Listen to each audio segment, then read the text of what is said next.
We're going to go ahead and get started with the Investing in Regenerative Agriculture panel. And as we began planning the conference, the planning committee was trying to figure out what would be a great mix for this panel.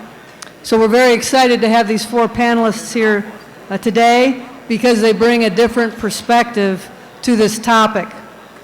We all know that a market-driven approach is critical to the health of this industry, and that there are numerous entry points where investment is needed, from land to operating capital to training and capacity building to research and demonstration to processing to marketing and to the succession of businesses.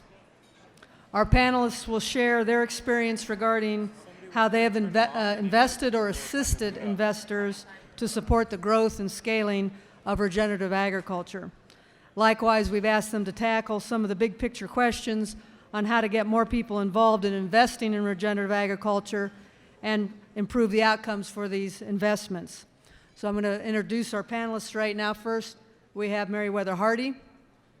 Merriweather grew up in her family farm in Vermont.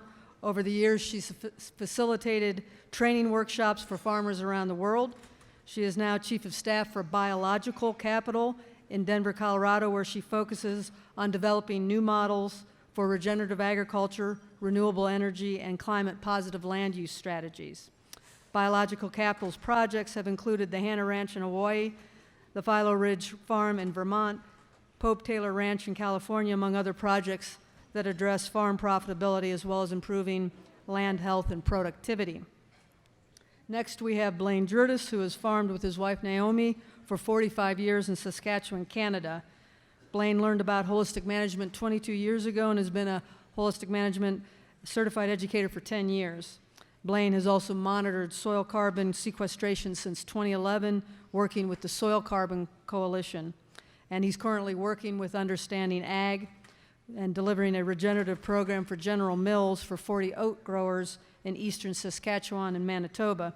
And this effort by General Mills to support the transition of producers to more regenerative practices is part of their efforts to invest in the scaling of regenerative agriculture to address their supply chain needs and market demands. Carter Randolph is president and founding member and trustee of Green Acres Foundation located in Cincinnati, Ohio. Carter has helped to shift the foundation's focus from a simple working farm into a community foundation focused on educating the public and children in particular in the areas of generative farming, conservation, and appreciation of music and culture. So to that end, Green Acres has invested in improving agriculture practices on their farm, as well as exploring the economic models to transition more farmland to these practices. Likewise, Carter will be sharing the investments that Green Acres has made in research to provide missing information necessary for the increased value for products from regenerative practices that should command in the marketplace through differentiation. And lastly, we have Dave Miller, who along with his colleague Dr. Stephen Rivard started Iroquois Valley Farmland REIT, which is Real Estate Investment Trust in Iroquois County, Illinois in 2007, with the goal of providing secure land access to organic farmers according to triple bottom line principles. The company is committed to scaling organic agriculture in the U.S. by getting more organic farmers on the land funded by socially responsible investors. Iroquois Valley has invested in 50-plus farms in 14 states comprising nearly 10,000 acres. Dave is currently the CEO and president of Iroquois Valley with a vision of bringing the next generation of young farmers onto the land as well as supporting current farmers using healthy, humane, and organic practices. So we'll hear from the whole panel. They'll each do a presentation, a short presentation, and then we'll have a panel discussion with some questions to follow. So Merriweather, please. Come forward.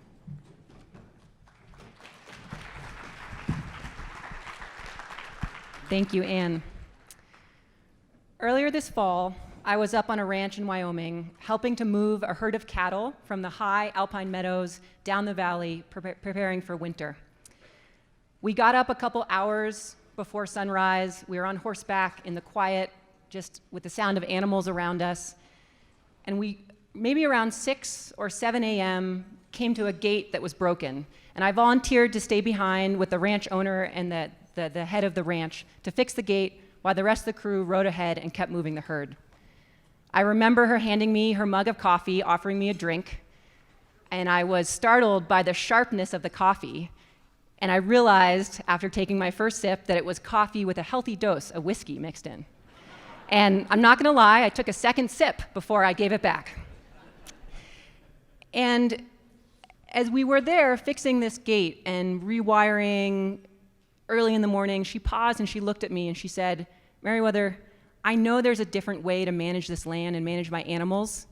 And the hardest part is that I know exactly how to do that, and I can't afford to." This is a story that I know so well from the different farmers that I've worked with around the world, whether it's soy farmers in Argentina, cacao farmers in Cote d'Ivoire, alfalfa farmers in Vermont, fruit farmers in California, cattle farmers in the Midwest. It's a story that I hear so often. I'm stuck, I know how to do this differently, I care for my land, but I don't have other options. I grew up on a farm in Vermont, and I did not go directly into farming because I did not feel that I had an option to do that in a future livelihood. I've therefore dedicated my work to thinking and working on how do we create that as a viable option for farmers, for our food system, and therefore for our globe. Today, I work as chief of staff for a company called Biological Capital, and we focus on designing and implementing and managing different regenerative land use strategies around the US. By this, I mean how we grow our food, how we get our energy, how we develop land, how we conserve land, and how we manage land. The reason that we work on all of those different pillars, let's see if my slides keep up with me, thank you. The reason we work on all those different pillars are the reasons that we've heard others speak of today. We believe that stacked enterprises, that diversity with connection, that whole system approaches lead to healthier ecological systems, but also healthier business models. My personal passion and where I come from is focused on agriculture. Many of my team members focuses on agriculture as well, partly because in the other areas we work, there are a lot of solutions happening and being implemented, such as in renewable energy and technologies that are happening. Whereas with agriculture, there is so much left to do. Farming is truly one of the hardest things that we do, and you all know that so well, being in this room and being at these tables. At Biological Capital, we are really focused on proving that there is a model, an economic model to do things differently. And I'm going to give you a quick example for one of our projects, and then hope to get into some more examples in the Q&A, and also we will all be part of a roundtable tomorrow where we would love to learn from you all as well. In Vermont, we have been working since 2014 with an old failed dairy farm. Dairy farmers are failing everywhere, especially in the Northeast where there's not space to consolidate farms, where the farm size are restricted and smaller than landscapes in the Midwest and elsewhere. Farms are failing and land is being developed. We joined this project and became stewards of the land of File Ridge Farm to really see, could we create a different model? We have turned File Ridge Farm over many years and with the support of many different people into a fully integrated, diversified agriculture operation. This is a photo of 2014, right before we began stewarding the land. These are a couple photos of today. We have a couple acres of market garden vegetables. We have cattle, chicken, sheep, pig.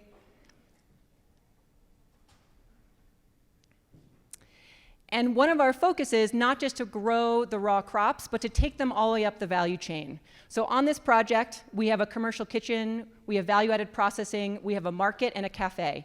And it's an important part of any of our business models, of how do we invest in that landscape and invest in the people in order to be able to not only grow the food, but bring it all the way up the value chain.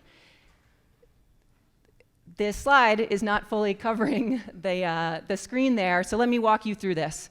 At the very bottom level that you cannot see is if you are a raw commodity farmer or rancher in a stable year, stable market, stable weather, you make about a 4 to 6% return on your crop. That's if everything goes well. There's not a lot of room for flexibility or things that are unexpected.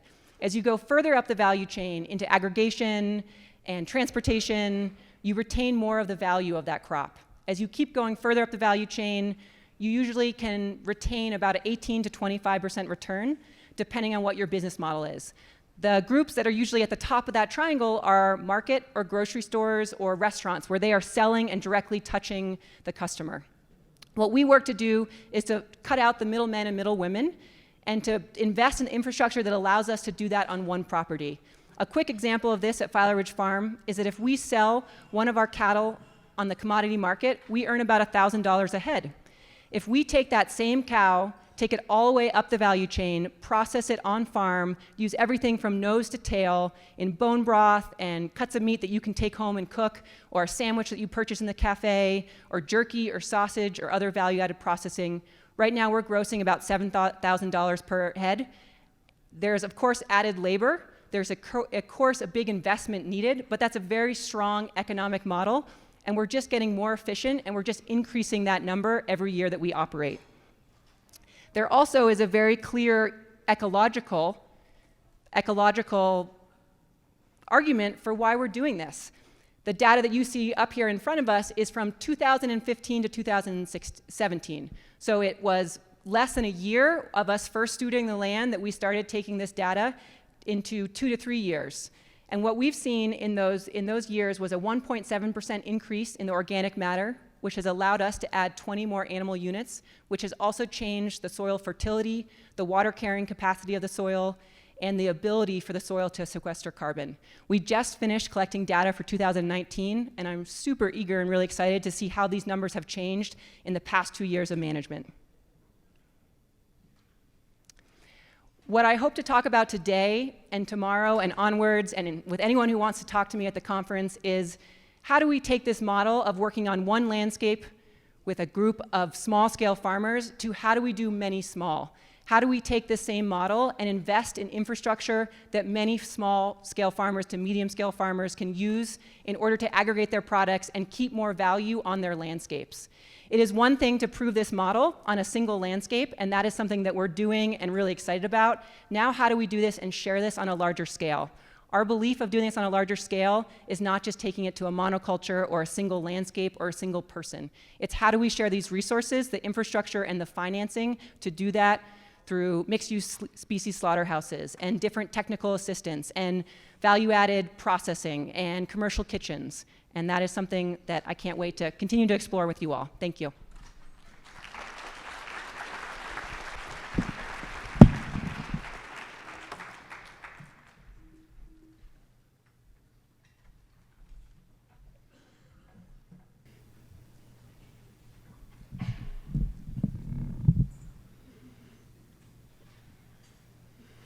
Good afternoon, everyone.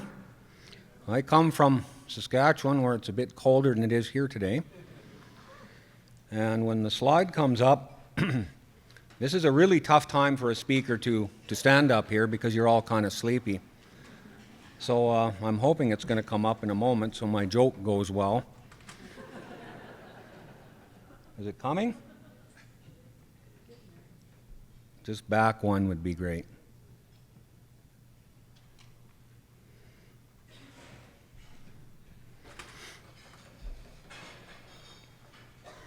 There we go.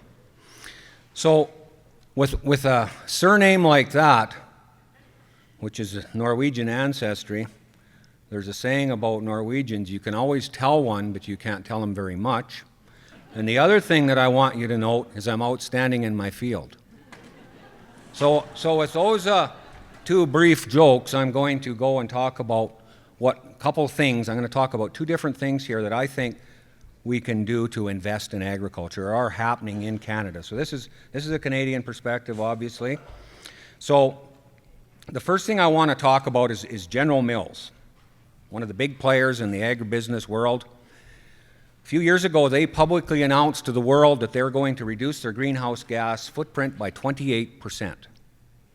So they got various auditors in, did a whole analysis of their entire operation up and downstream, and they concluded very rapidly if they were going to achieve that goal, they had to do some work in agriculture. 50% of the total greenhouse footprint of their entire operations comes from agriculture. So they got busy and hired some people, learned about soil health, regenerative agriculture, and they said, we're going to try and work with farmers to get them to be more regenerative. Now, how do they do that? They don't run an agronomy business or anything like that. So a company called Understanding Agriculture was contracted to provide the services, and then I was hired by Understanding Ag to work as a soil health consultant to help make this happen. So the three guys there wearing Cheerio Chiefs t-shirts are the kind of the head honchos of the General Mills project. We had them up for a tour of this is just close to Winnipeg in August of this past year. Beautiful oat field there. So what we're trying to do is 45 farms were identified, what we're calling our pilot farms, and this project started in April of this year. So it's brand new. We're making it up every single day, but our job is not to go with a recipe like an agronomist would, but we're going there to kind of help their hands on this journey. So these people, some of them are very advanced, some of them are neophytes in regenerative agriculture. So one of the things that we did this summer is we did a whole series of very small field days. Most of these farmers didn't know each other, so we were starting to try to create a little bit of a learning circle. And so here was an example of a very diverse cover crop this particular farmer was growing. He was grazing it down to provide fertility for his next cash crop. So that was quite an eye-opener for a lot of people. This is an intercrop. This particular one is flax and garbanzo beans, or chickpeas as we would call them in Canada. You know, a very impressive crop, again, very profitable, and the synergy between these is incredible. So we put signs up on all these fields. This happened to be one of the farmers that I deal with, and they were pretty excited to have a sign up on their property. It's just one of the ways that we're trying to recognize the whole regenerative movement. So if you come for a tour up in my part of the world, you'll see farms with signs like that on them, and that's one of our project fields. Come on, slides, move. So just another picture of one of our field days. This is a picture of oats and hairy vetch. You can just see the farmers are out there looking at that. Next slide. Just a closer up. Next slide again, please. And that's just looking down. And when you can get things like that happening in an annual crop, that's pretty impressive, I think. And so that's the kind of things that we're trying to show farmers. So the next step along the way will be we're going to be starting early December. We're going to be having, again, little group meetings where we're going to be sharing successes, failures. We're going to do a bunch of stuff on soil tests. All of these fields have been benchmarked. We did a whole series of soil tests early this spring. We did entomological studies, ornithological studies. Everything is GPS, deep carbon to a meter, all those good things.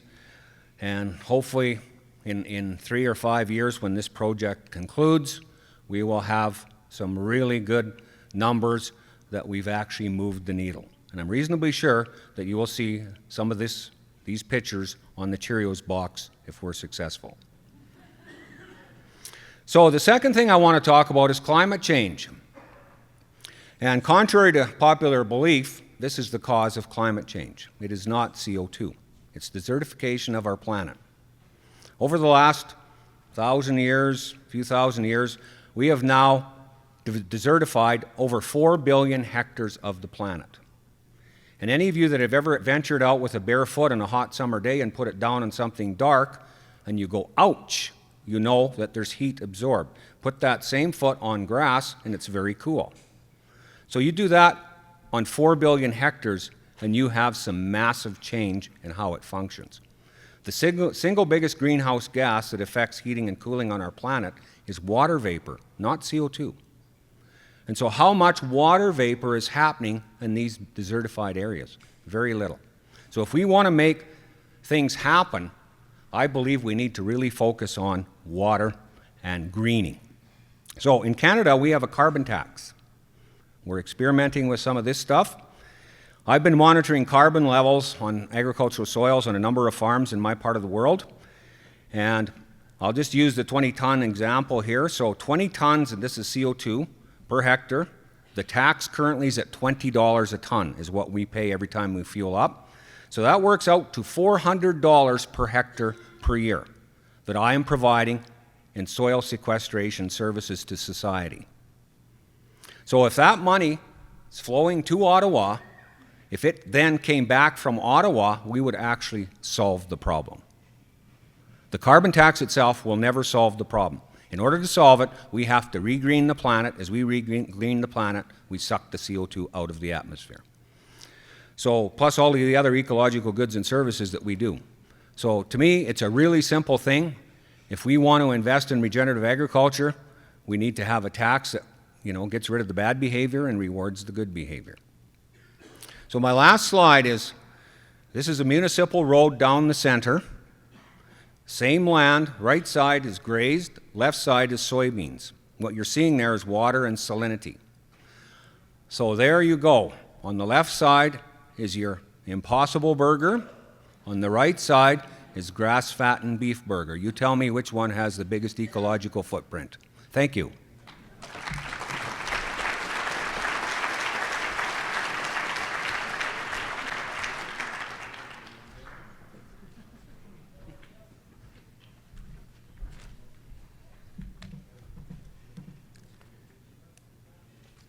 First, I want to say thank you to Ann because many, many years ago, I came to an HMI school and she was my instructor.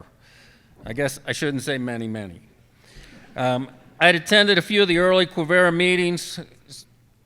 Well, I guess I should wait for the slide too. But I'll go ahead.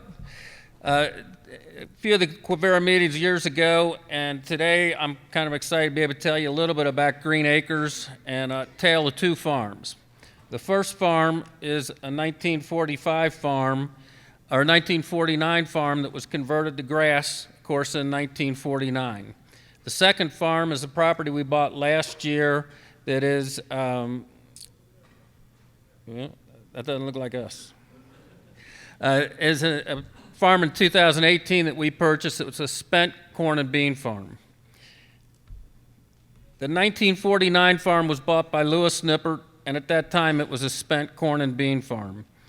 He wanted to improve the soil, and he looked around, and in 49 there weren't a lot of other people looking to improve soil.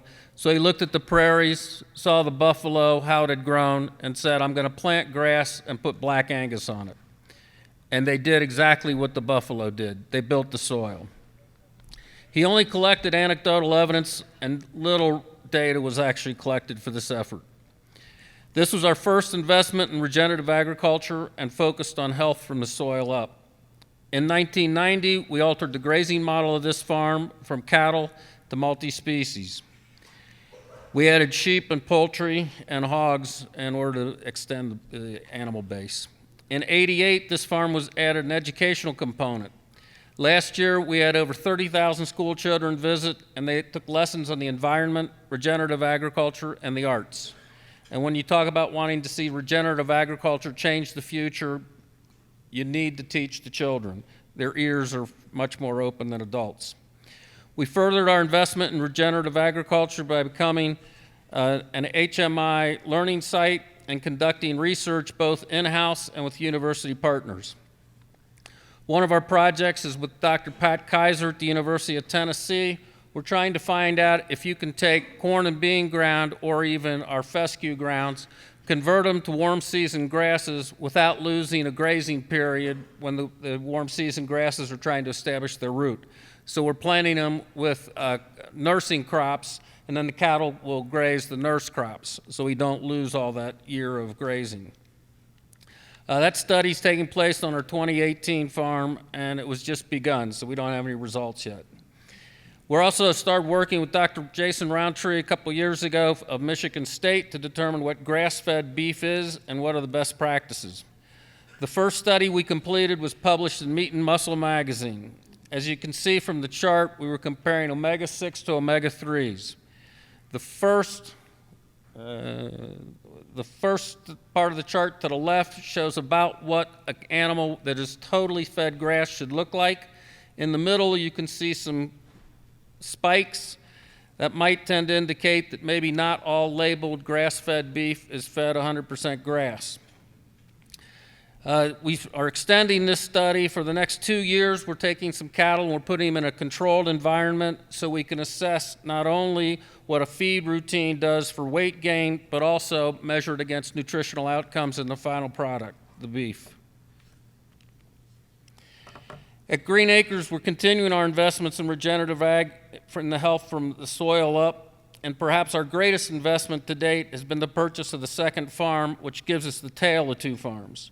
The original Green Acres, 600 acres that has been farm grass since 1949, multi-species grazing since 1990, and a 2018 450-acre farm that is just starting the conversion from industrial farming to regenerative agriculture. Looking at both farm soil, you can see significant differences in key measures. The original grass-focused farm has great soil, and the new soy farm is depleted. Beyond the soil test data, the soy farm has a hard pan at about 6 inches. Water doesn't absorb, it just runs off. The management of the 2 farms over the last 20 years explains the difference. The original grass-focused farm followed HMI principles, multi-species grazing, and grew the soil. The new soy farm followed industrial ag practices of no-till beans year after year, monoculture, with the application of chemical fertilizers and Roundup. In all of these measures of soil, the grass-based soil exceeds the soybean ground. For soil health, management matters. In 1949, Mr. Nippert converted the spent corn and bean farm to regenerative agriculture, and our goal is to repeat his work. So in 2018, we bought a farm that was similarly spent in corn and beans. By following the principles of soil health, we hope to be able to demonstrate that you can change a system. We're using minimizing soil disturbance associated with annual cropping. We're getting our soil covered every year and year-round with living roots. This shows some of the cover crops we've put in place. We're adding diversity to the soils that have only been monoculture for decades, and we're getting grazers into the system to jumpstart the nutrient cycle. We hope to create a healthy system from the soil up. As part of this process, we're taking data, lots of data. So we have a soil probe that allows us to reach in and get data to collect on different levels, including down to 40 centimeters. On the 1949 farm, over the last 3 years, we've been taking data, and at the 25 to 40 centimeter deep level, we grew carbon in tons per hectare by 22%. And that's the carbon you want to grow. At 40 centimeters under the ground, that carbon is not coming back up. And so the desertification process isn't going to happen because you're not going to get that back up easily. In that same period of time, over those 3 years, we watched water absorption increase by 76%. And by that I mean when we put a gallon of water in the ground, instead of taking 1,700 seconds to absorb, today it takes about 700. This pretty much demonstrates that if you go to regenerative agriculture in 1949, in 2019, 60 plus years later, regenerative agriculture is still improving the soil. So we don't know where the peak of what regenerative agriculture does is going to take place. Our Tale of 2 Farms is our latest investment in regenerative agriculture and soil research. It comes at the right time. Regenerative grazers today are Davids caught between 2 Goliaths, industrial agriculture and plant protein. Industrial ag has been around, but the new plant protein crowd has declared war, with the CEOs of Beyond and Impossible stating on a regular basis it's their goal for no animal protein by 2035. Think about that for a minute. No animal protein by 2035. If they get it right, imagine what it means. No pastures, no cattle, no grazers, no natural carbon sequestration, no healthy and growing soil, no healthy ecosystems, and for all of us sitting here, no more us. Green Acres is continuing to invest in health from the soil up and regenerative agriculture because we believe regenerative agriculture and the data that we've found year to date proves it's not the best way forward, it's the only way forward. Thank you for your kind attention.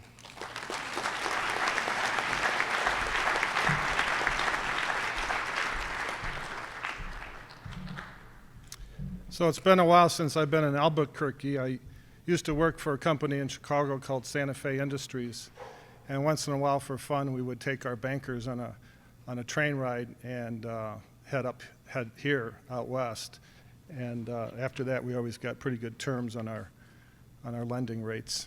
So it's always been a fun place for me to come. How did we wind up here? In 2007 I had a pretty bad breakfast with an old college roommate of mine who's a medical doctor.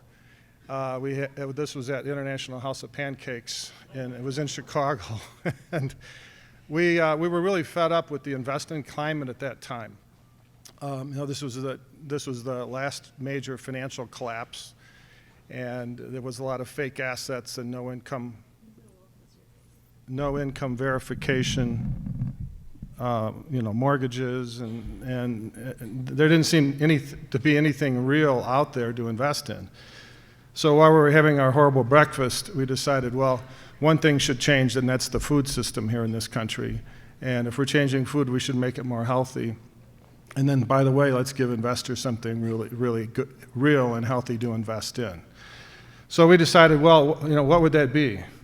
And Dr. Steve, as I call him, said, well, let's follow the principles of regenerative ranching and rotational grazing.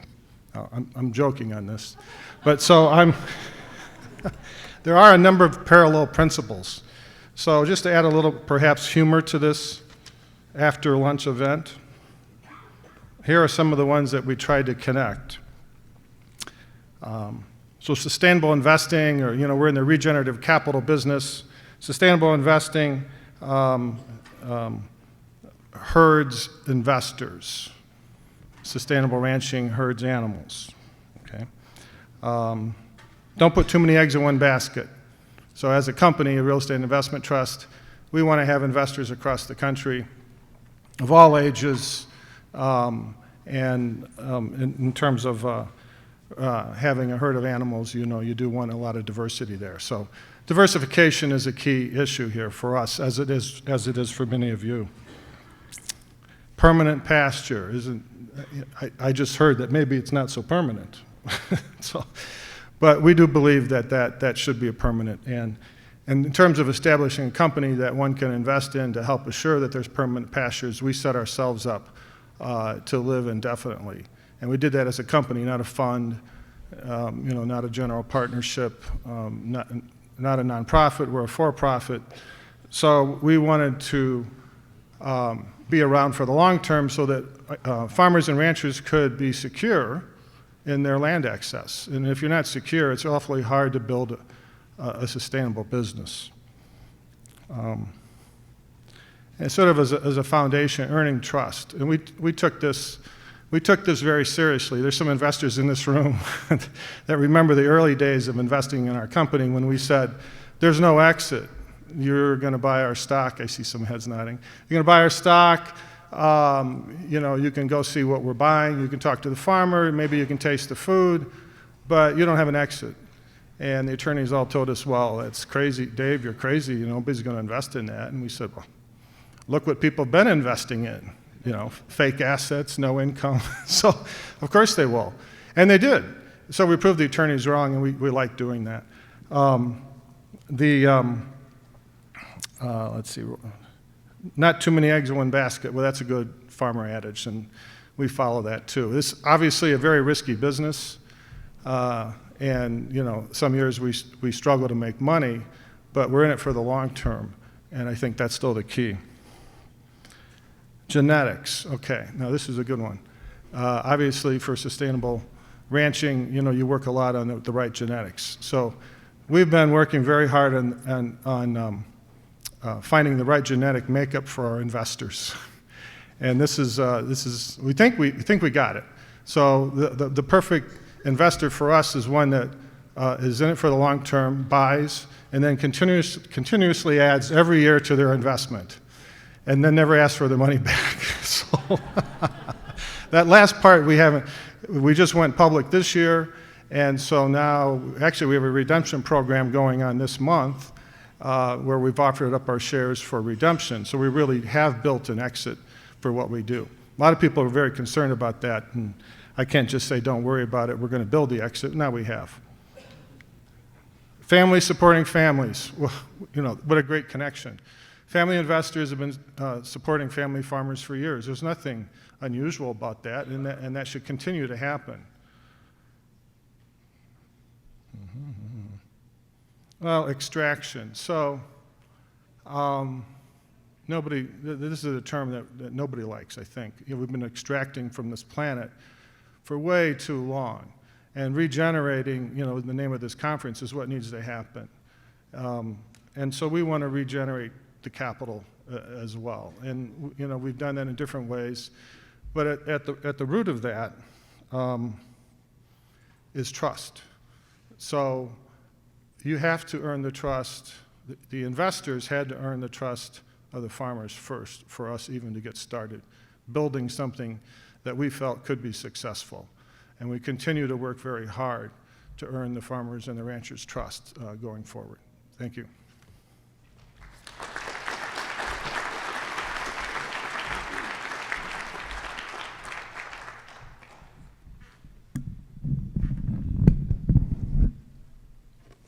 So we're going to have the mics go out into the audience so people can ask questions, but I thought I'd start with one is, you know, I think there's a lot of us out there thinking, well, how can the average person invest in regenerative agriculture? So what is it about your programs or what you see from your experience that is something you could offer as a thought to the audience? My quick response to that is we vote every day with our dollars, and how you support local, and when it's not local, how you support healthy global practices is really important. There are lots of different forms of models, everything from what we just heard, and Dave, correct me if I'm wrong, but what is the minimum unaccredited investor? 10,000 for you guys. And so there's all these different ranges where there's a crowd farm sourced program called Steward where you can invest $100 up to kind of $100,000.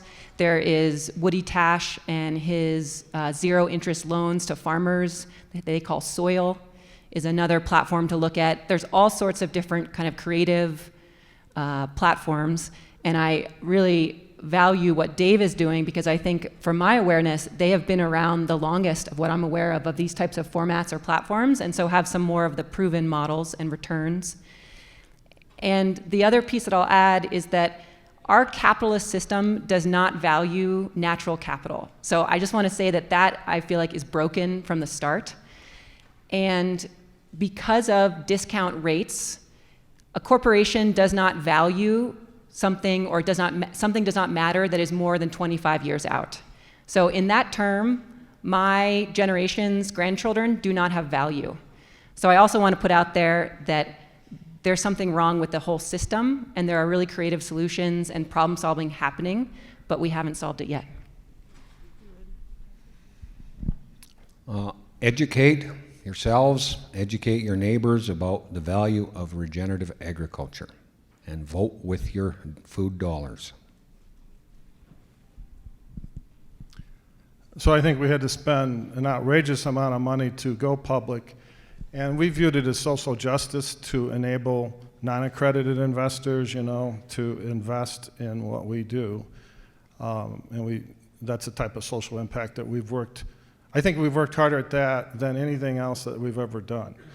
So where do we go from here? Well, we push the investment down. You know, there's an awful lot of private investments and public investments have minimums that are very high.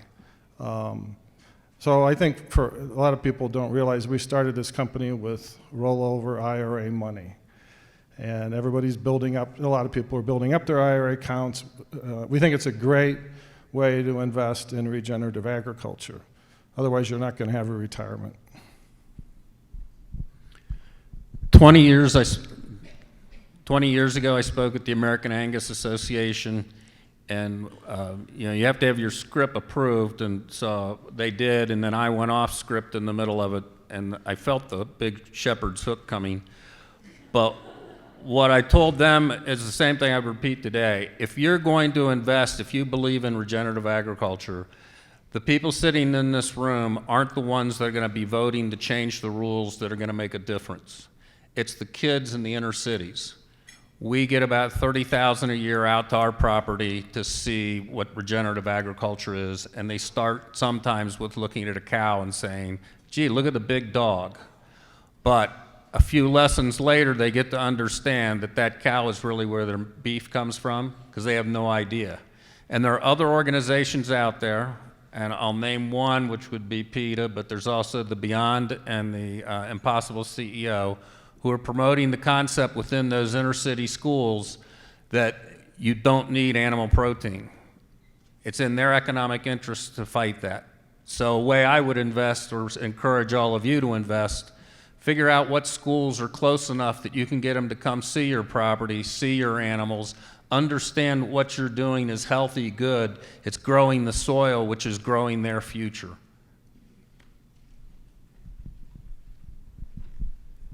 Okay, so do we have some questions out in the audience? Got one over here, if you can get the mic.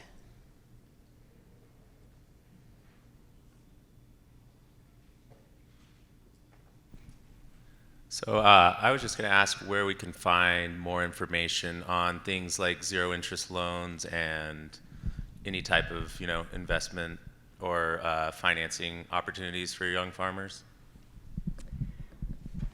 So that particular one that I mentioned, there are a lot of, in kind of the Midwest, there are different groups popping up, and so going to the Slow Money website is one. There was a recent report that came out this summer in July 2019. It was called the Soil Wealth Report, that also gives an overview for the different investment strategies. It's more aimed at investors, but I think that in there there's a number of resources that are listed. USDA does value-added processing grants. Ag of the Middle Accelerator program from Ecotrust is another place to look. And I have a whole list of resources, and we have more on our website that I'd be happy to share with anyone who wants has more questions from the farm perspective. What's that website? Ecotrust, sorry, the website is biologicalcapital.com. Tenant-wise, our company has over 50% of its tenants are millennials, and some of these farmers come to us with really hardly any capital at all. And we've been able, in many cases, to buy a farm as much as $1 million. It depends on what your business is. But I'm specifically thinking of a raw milk dairy farmer in the Shenandoah Valley, where we'll work with family capital. We'll defer interest on mortgages. We'll do interest-only mortgages. We'll defer rent during transitions. We'll continue to reinvest in you as a business. So we get very creative when we're working with young farmers. I can't say that we're going to do 0% interest, maybe for a year or so, a critical year. And then we'll work with government capital, corporate capital, nonprofit capital to try to make it work. And then there's also FSA loans, and like locally here, the La Montanita Fund, that is also available through La Montanita Co-op. Look, we have someone over here. Right here. I have a mic over here, so. Okay, go ahead. Hi, my name's Paul. I work as farm operations foreman for Velicus Farms, which is a certified organic dryland grain and pulse farm in northern Montana. My question is based on this fact. Last year, the average family farm in the United States didn't make any money. So I'm wondering, this is specifically for Blain, who is working with General Mills. General Mills is a company that works primarily with conventional product, and has been, I think, pretty important to putting the farm economy in the position that it is and our reliance on processed food with zero nutritional value. So what business does General Mills have in regenerative farming, or showing us how to save the planet, and how are they including farmers in the profits they derive from that scheme? Those are very interesting questions. And I'm not here to defend General Mills, but I can, from the experience that we've had so far, having General Mills involved in this has given credibility to the industrial movement. Whereas there's no way that they would even attempt to move more regeneratively without a major corporation saying, this is good for you guys to do this. So I think that's all I can say on that. I was recently in a meeting with a couple people on the board of Delta Airlines, Procter & Gamble, and a few other big companies. And they were talking about regenerative agriculture as being ha-ha, until I brought out Will Harris's study with General Mills behind it. And when they saw that there was data and a large company saying this is real, they totally changed their attitude, because they said, General Mills may be the first, but it brought credibility to the table just in having their name associated with that study. So I think that the approach toward General Mills should be grateful that they took a stab, and they may be moving the ball forward in a way that the rest of us here, we could never do it, because we don't have instant credibility in the Fortune 500 boardrooms, but they do. So I applaud their work. Okay, I think we've got time for one more here, and then again, remember there'll be 2 rounds of this panel doing roundtables tomorrow afternoon. My question to the panel is where they see certified organic, which is regenerative farming through the rule of law from the NOP standards that were passed in 1990. Where do they see this integrating with the general regenerative farming practices we're talking about today? Okay, we're going to have one of you, so which of you want to take that one? You will? Okay. Hiram, did you make that question up? Well, we get this all the time, because we've been in business since 2007, and when we started business in 2007, frankly, I don't remember hearing the word regenerative, maybe restorative. I don't also remember the word impact investing, or a number of other terms that are around there today. I can say where it's a process. I think the answer is it's a process. So we have farmers across the country, and depending on where you are, each farmer says that they're more green than the other, and there's so many differences. It's hard to generalize here. I think that the end game, everybody agrees what the end game is. It's all about health and improving health. And we just have farmers that, since we started business, it's so varied now. We have permaculture farmers. We have dairy farmers. There are traditional row crop farmers. Then there's farmers that are vertically integrating their businesses with regard to the pyramid, and trying to make more money by doing that, and putting in more employment locally, et cetera, et cetera. So, we're very optimistic. And perhaps another way to answer this question is that we just bought a farm last week that's on one side of a creek, and then there's sort of a more, let's say, traditional organic farm on the other side of the creek. And we're going to have some bets going that if there's really going to be a difference between these 2 farms in 10 years. So I guess that's my answer. You'll have to come see. Okay. To Carter. Carter, thank you so much for your comments today and reminding us, I think those plant-based guys have jabbed us in the eye, and we need to take that seriously. So thank you for that. But I'm curious, on managing 30,000 school kids to come to the farm, how do you do that? And do you charge them any type of a fee to do that, or is that part of your company, your foundation's mission? And I think that's something that all of us could do in our communities to touch these kids. So thank you. We don't charge. Our foundation was formed by a gentleman whose great-grandfather came down the Ohio River with the last name of Gamble, met a guy named Proctor, and you may have heard what happened when they got together. So he had no children, but he had his farm, and in 1988, as he was getting older, they wanted to develop his farm, and he said, I'm not going to develop my farm, I built this ground. And so he put an endowment in place. So our programs are free. But there are other places in our community. There's a place called Gorman Heritage Farm. They get $3 to $5 a child to come onto the farm and go through. And you have to have staff members that get a little bit of education on how to interact with children, but mainly the way you handle your animals, the fact that they get to see them and are present.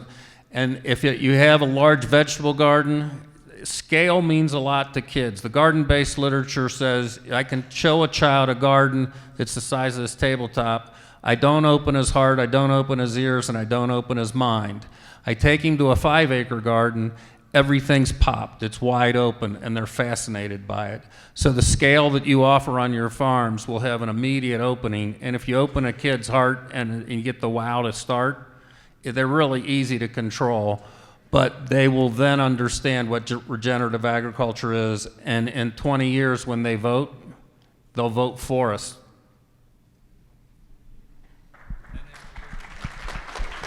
Let's give a round of applause to the whole panel and come to the round table tomorrow.